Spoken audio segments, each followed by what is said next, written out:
नवरात्रि करती हूँ। आज अष्टमी का दिन है और आज मैं नवरात्रि के कंजक बैठा रही हूँ। आप मेरे साथ चलो।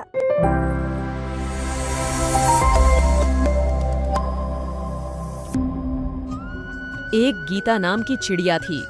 वह रोज जंगल में दाना चुगने जाया करती थी। एक दिन वह कालू कौवे के घोंसले के बाहर दाना चुग रही थी। तभी कालू कौवा अपनी पत्नी से बातें कर रहा था। हमारी शादी को कितने दिन हो गए? अभी तक हमारे एक बच्चा नहीं हुआ। चिड़िया उनकी बातें सुन रही थी और मन में सोच रही थी। बच्चे के बिना जीवन जीना आसान नहीं होता।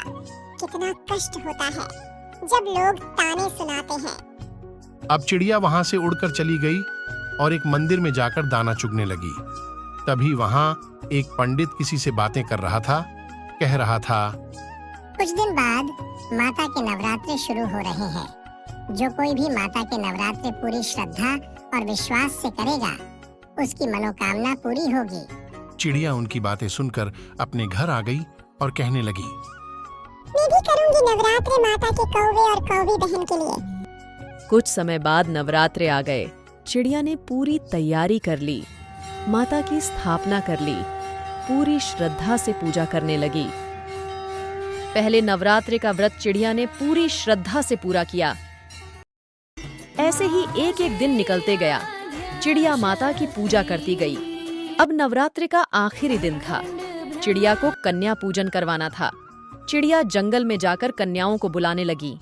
मैं नवरात्रि करती हूँ। आज अष्टमी का दिन है और आज मैं नवरात्रि के कंजक बैठा रही हूँ। आप मेरे साथ चलो। चिड़िया नन्ही नन्ही कन्याओं को बुला लाई और उनके लिए खाना बनाकर उनको बैठा दिया और भोजन कराने लगी। कन्याओं ने भोजन कर लिया।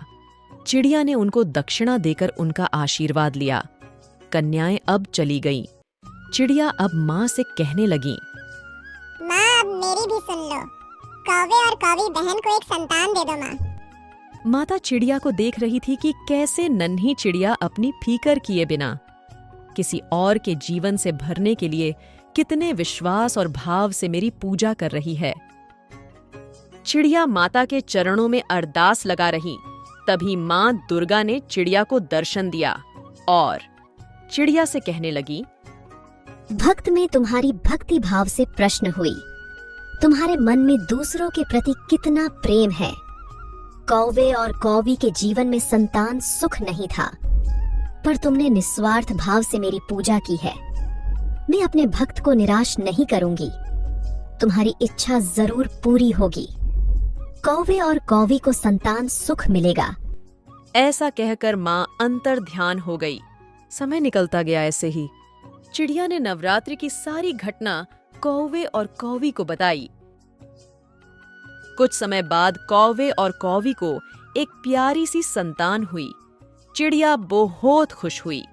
कौवे और कौवी भी अब माता के नवरात्रे करने लगे। माता रानी के भक्त की ये कहानी आपको कैसी लगी? कमेंट बॉक्स में जरूर बताएं।